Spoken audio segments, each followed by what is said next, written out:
Okay, and lastly, this middle section right here, these are the orthographic mapping activities that you can do with your child. So what you can do is that if you've worked through a booklet that day, you could come back and you could take some, one of from the word list on these front page of these packets. You can choose any words.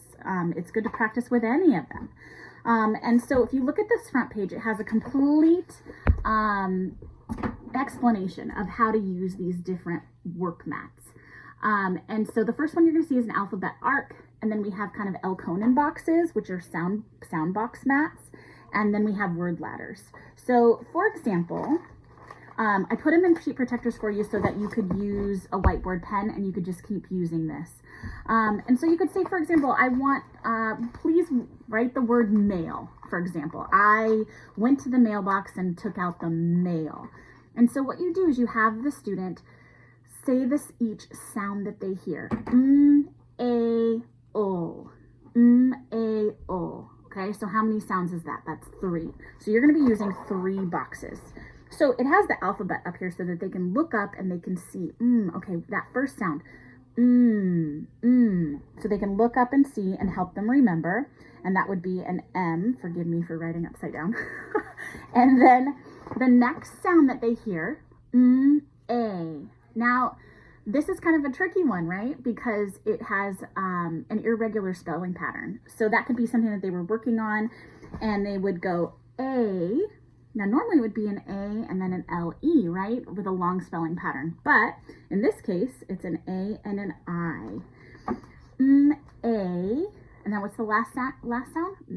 A-O. And then they put the O in the last box.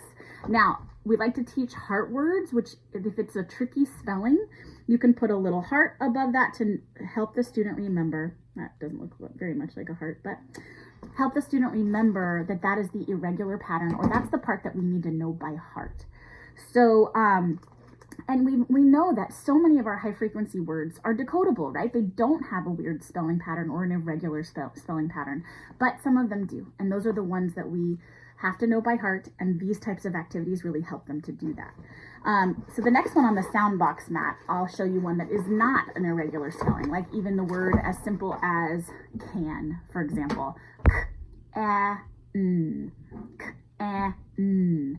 So we've got 3 sounds, so you would have your child say it and try to identify how many sounds there are. And then you would ask them what grapheme, okay, you don't have to say grapheme, you could just say what letter represents that sound. So the first sound would be k, k,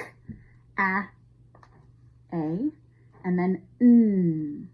And that's really getting kids to break apart those words. And then what you would do at the end is, that's why it has this little arrow here, and you would say, okay, you've done the sounds, now let's blend the word k, a, n, can, okay?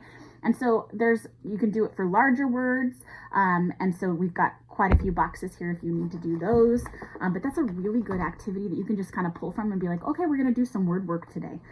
And the word ladders, I spoke about in the previous videos, but what you can do here is you can start with a word and then ask your child to change a letter in the word and see what new sound or new word it produces. And it could even be a nonsense word. It doesn't have to be a real word. They just have to be applying those patterns correctly. So in the front, there's an example of that. So you might start with the word flop, and you could say, all right, let's change that middle sound to eh. What would that look like? And then they would write the word flip. And then, okay, let's change that beginning sound to s. And then they would change it to slip. And so they're working on building that phonemic awareness, listening to the sounds, what sounds correspond with what graphemes, and then also blending those words. So the word ladders is a really good activity. So hopefully I've given you probably more than you even need. And I'm hoping that you are able to use this and can use it confidently. Please feel free to email me if you have any questions. It's just really important that your kids continue to practice this summer. And I just want to thank you for watching these videos and taking this on. And I think they're going to make a lot of progress. So have a wonderful summer, and please reach out if you need anything at all. Okay.